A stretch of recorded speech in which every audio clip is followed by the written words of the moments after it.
बारिश का मौसम है। गांव में जोर से बारिश हो रही है। गलियां कीचड़ से भरी हैं और आसमान में काले बादल छाए हैं। फिर भी सुरेश अपने समोसों का ठेला तैयार करता है और गांव में निकल पड़ता है। अरे बारिश हो या तूफान, सुरेश का ठेला तो रुकेगा नहीं।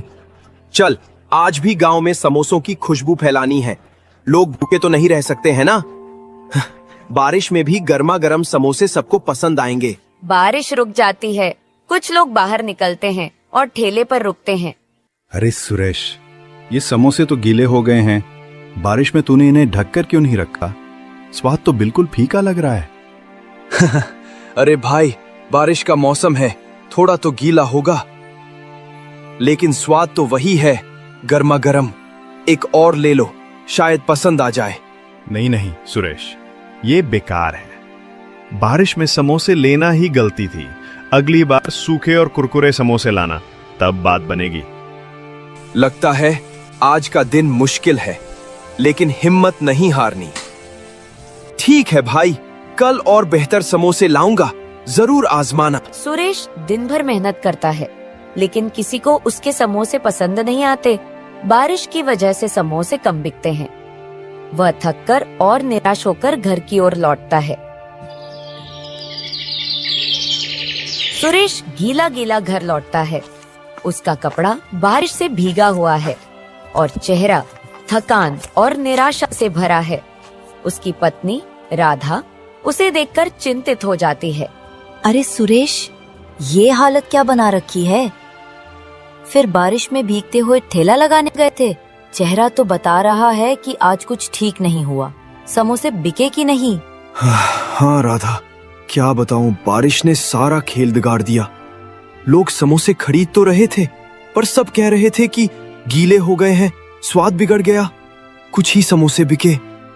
मैंने तो दिन भर गलियों में ठेला घुमाया, पर मौसम ने साथ नहीं दिया। ये तो परेशानी की बात है सुरेश। अगर रोज रोज ऐसा रहा तो हमारा क्या होगा? ठेले का खर्चा, घर का खर्चा, सब कैसे चलेगा? कुछ और सोचना पड़ेगा, नहीं तो मुश्किल हो जाएगी। हाँ राधा, चिंता तो मुझे भी है, पर हार नहीं माननी। कल फिर कोशिश करेंगे। शायद मौसम सुधर जाए और लोग फिर से समोसे खाने आए। बस थोड़ा सब्र रखना होगा। सुरेश और राधा चुपचाप रात का खाना खाते हैं। कमरे में सन्नाटा है और दोनों के मन में चिंता की लकीरें हैं। अगले दिन सुबह होती है। बारिश अब हल्की हो चुकी है। सुरेश फिर से अपने समोसों का ठेला तैयार करता है और गांव की गलियों में निकल पड़ता है, लेकिन लोग उसके ठेले पर नहीं रुकते। लगता है कल की बात सबके दिमाग में अटक गई। लोग शायद सोच रहे हैं कि समोसे फिर से गीले होंगे। कोई ठेले पर आ ही नहीं रहा। अरे, इतनी मेहनत से समोसे बनाए और अब कोई खाने वाला ही नहीं। वह एक चौराहे पर ठेला रोककर इंतजार करता है, लेकिन घंटों बीत जाते हैं और कोई ग्राहक नहीं आता। सुरेश का चेहरा उदास हो जाता है। क्या करूं अब? अगर ऐसे ही रहा तो ठेला चलाना मुश्किल हो जाएगा। तभी एक बूढ़ा व्यक्ति, जिसके कपड़े पुराने और फटे हुए हैं, धीरे धीरे ठेले के पास आता है। बेटा, एक समोसा दे दे, बहुत भूख लगी है, दिन भर से कुछ नहीं खाया। बाबा, आपके पास पैसे हैं? ही बेटा, मेरे पास तो एक पैसा भी नहीं है। बस सोचा शायद तू कुछ दे दे।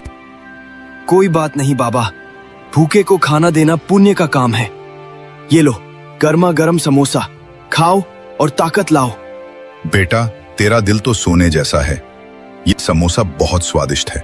भगवान तुझे हमेशा खुश रखे और तेरे ठेले पर बरकत दे। शुक्रिया बाबा, आपकी दुआ ही काफी है। आसमान फिर से काले बादलों से घिर जाता है और अचानक तेज बारिश शुरू हो जाती है। बारिश की बूंदें ठेले पर रखे समोसों पर गिरने लगती हैं। सुरेश परेशान हो जाता है। अरे, ये क्या हो गया? फिर से बारिश। अब तो सारे समोसे भीग जाएंगे। कल लोग बुरा भला कह रहे थे और आज फिर वही हाल। मेहनत पर पानी फिर जाएगा। तभी बूढ़ा व्यक्ति अपनी पुरानी मोटी बोरी उतारता है, जो उसने बारिश से बचने के लिए ओढ़ रखी थी। बेटा, परेशान मत हो, ये बोरी ले, इसे अपने ठेले पर डाल दे। इससे तेरे समोसे भीगने से बच जाएंगे। लेकिन बाबा, अगर मैं ये बोरी ले लूं तो आप कैसे बचेंगे इस बारिश से? आप तो खुद भीग जाएंगे। मेरी चिंता तू मत कर बेटा, ये बोरी तुझे ज्यादा जरूरी है। ले, रख ले इसे और अपने समोसों को बचा।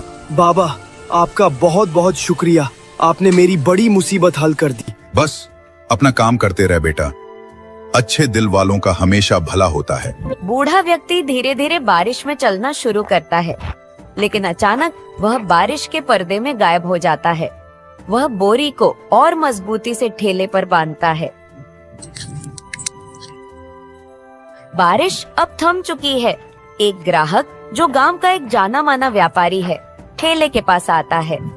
अरे सुरेश, तेरा ठेला तो आज भी यही है। मैंने सुना था कि कल तेरे समोसे गीले हो गए थे, लेकिन आज तो मौसम पूरा ठीक लग रहा है। चल 2 समोसे दे दे, भूख जोरों की लगी है।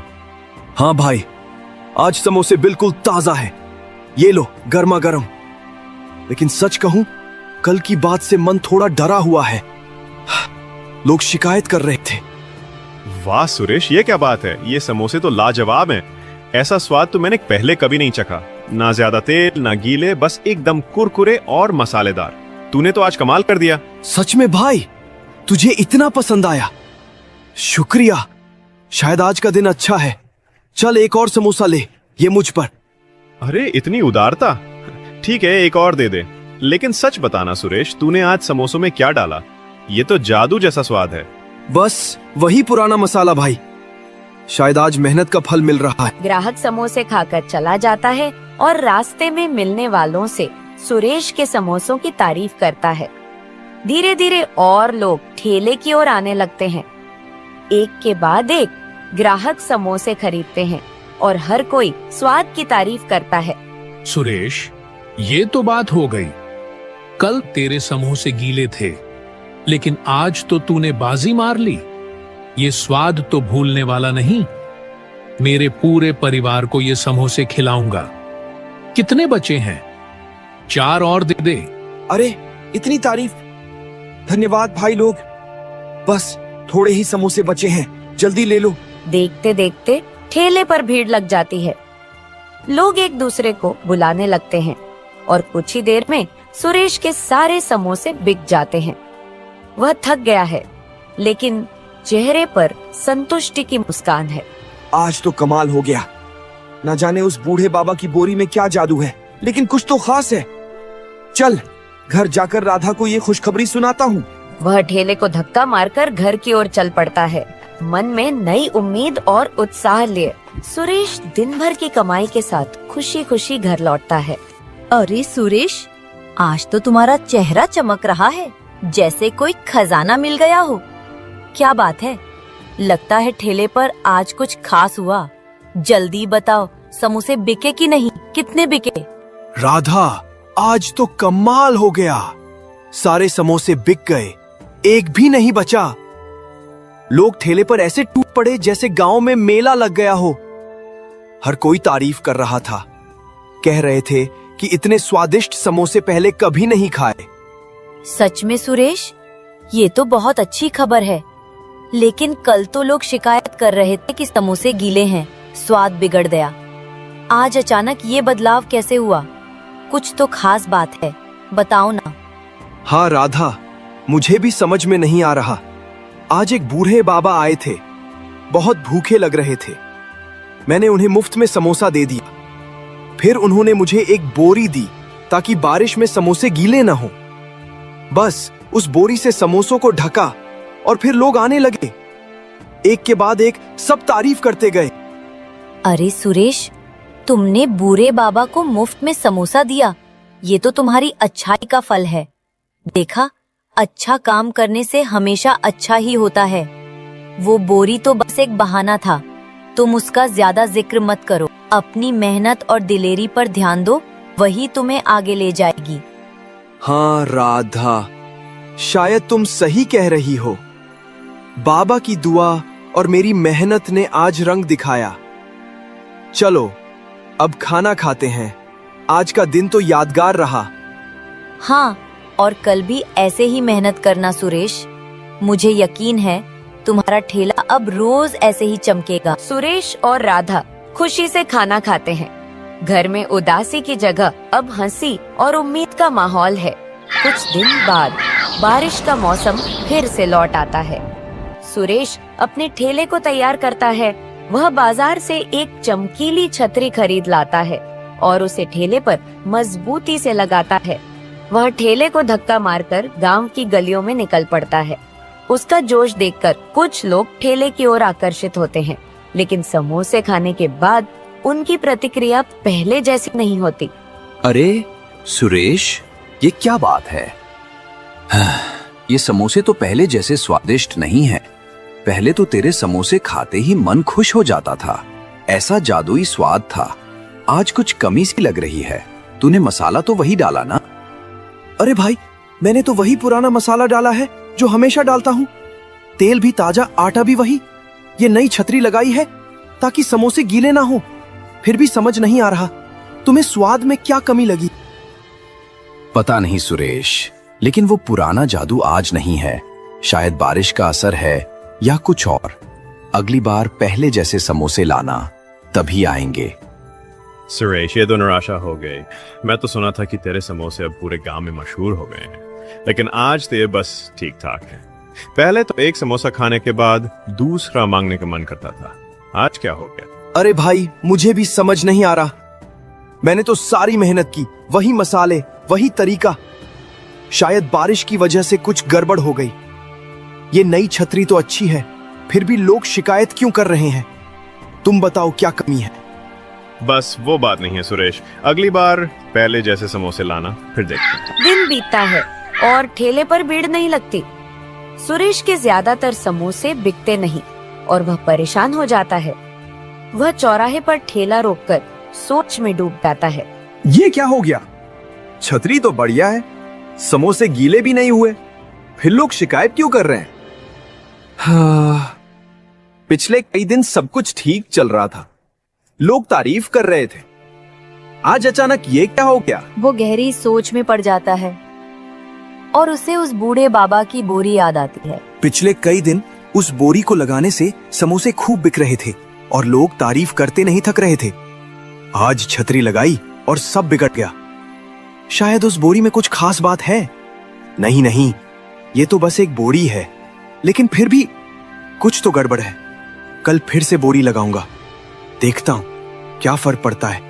अगर लोग फिर से तारीफ करने लगे तो समझ लूंगा कि कुछ तो बात है। सुरेश तुरंत घर लौटता है, छतरी को हटाता है और फिर से उस बूढ़े बाबा की बोरी को ठेले पर लगाने का फैसला करता है। सुरेश बूढ़े बाबा की बोरी ठेले पर लगाता है। छतरी हटाकर वह ठेला लेकर गांव की गलियों में निकलता है। बोरी समोसों को ढके हुए है। चौराहे पर ठेला रुकते ही एक ग्राहक आता है, समोसा खाता है और तारीफ करता है। खबर फैलती है और ठेले पर भीड़ लग जाती है। लोग समोसों की तारीफ करते हैं और जल्दी सारे समोसे बिक जाते हैं। सुरेश थका हुआ लेकिन खुश है। ठेला समेटते समय वह बोरी को देखता है और समझ जाता है कि इसमें कोई खास शक्ति है। वह बोरी को संभाल कर रखता है और खुशी खुशी घर की ओर चल पड़ता है। वह घर के बाहर एक चारपाई पर बैठकर थोड़ा आराम कर रहा है। तभी उसका दोस्त राजू उसके पास आता है। सुरेश भाई, थोड़ा वक्त है? मुझे तुमसे कुछ बात करनी है। अरे राजू, बैठ। क्या बात है? चेहरा तो ऐसा लग रहा है जैसे कोई बड़ी मुसीबत आ गई हो। बता, क्या हुआ? सुरेश भाई, सच कहूं तो मैं बहुत परेशान हूं। कई दिनों से कोई काम नहीं मिल रहा। बाजार में कोई दुकानदार मुझे रखने को तैयार नहीं। घर का खर्चा चलाना मुश्किल हो गया है। सोचा तुमसे बात करूं, शायद तुम अपने ठेले पर मुझे रख लो। थोड़ा बहुत हाथ बटा दूंगा, कुछ काम कर लूंगा। राजू, मैं तुम्हारी परेशानी समझता हूँ, लेकिन सच कहूँ मेरे ठेले पर अभी इतना काम नहीं है कि किसी को रख सकूं। मैं और राधा मिलकर सब संभाल लेते हैं। तुम तो जानते हो, ठेला छोटा सा है और अभी तो बस किसी तरह गुजारा चल रहा है। समझा भाई। फिर भी सोचा था शायद तुम कुछ मदद कर सको। कोई बात नहीं, मैं कुछ और देखता हूँ। अरे राजू, टेंशन मत ले। तू मेहनती है, तुझे जल्दी ही कुछ काम मिल जाएगा। बस हिम्मत रख और गांव में इधर उधर पूछता रह, कुछ न कुछ जरूर निकलेगा। राजू चुपचाप सिर हिलाता है और निराश होकर चला जाता है। सुरेश उसे जाते हुए देखता है और उसके मन में राजू की परेशानी के लिए थोड़ा दुख होता है, लेकिन वह अपने ठेले के काम में व्यस्त है। राजू अपने घर लौटता है और अपनी पत्नी से बात करता है। सुरेश ने मुझे काम देने से मना कर दिया। कहता है ठेले पे इतना काम नहीं है, लेकिन मैंने देखा है कभी उसके समोसे बेकार हो जाते हैं और कभी एकदम से इतने स्वादिष्ट कि सारा गांव तारीफ करता है। अब तो उसका ठेला रोज चल रहा है, पता नहीं वो क्या जादू करता है। मुझे तो लगता है उसमें कुछ राज है। सच में? फिर तो तुझे पता लगाना चाहिए राजू। शायद उसने कोई खास तरीका ढूंढ लिया है। तू उसका पीछा कर, देख क्या माजरा है। राजू के मन में शक और लालच जागता है। वह सुरेश के ठेले के रहस्य को जानने का फैसला करता है और उस रात वह सुरेश के घर के बाहर चुपके से खड़ा हो जाता है, यह सुनने के लिए कि सुरेश और राधा क्या बात करते हैं। वह उन दोनों की सारी बातें सुन लेता है और अगले दिन सुबह जब सुरेश अपना ठेला तैयार कर रहा था, राजू जबी बोरी को चोरी कर लेता है। राजू अपने घर पहुंच चुका है, बोरी को जमीन पर रखता है। उसकी पत्नी भी वहाँ है। अब देख क्या कमाल दिखाता हो। ये वही बोरी है जो सुरेश को अमीर बना रही है। बोरी बोरी आटा निकाल। कोई जवाब नहीं आता, बोरी शांत पड़ी है। बोरी बोरी सोना निकाल। अरे कैसी बोरी है ये? कुछ भी तो नहीं कर रही, एक पत्थर तक नहीं निकाल सकती। सोना तो दूर की बात। तभी बोरी से ढेर सारे पत्थर निकलते हैं और दोनों पर गिर जाते हैं। दोनों पत्थरों में दबे पड़े हैं। सुरेश को उसकी ईमानदारी और दयालुता का इनाम मिला, जबकि राजू को अपनी चोरी और लालच की सजा। ये कहानी हमें सिखाती है कि जो दूसरों की भलाई करता है, कुदरत खुद उसकी मदद करती है, और जो छल करता है उसका अंत हमेशा बुरा ही होता है।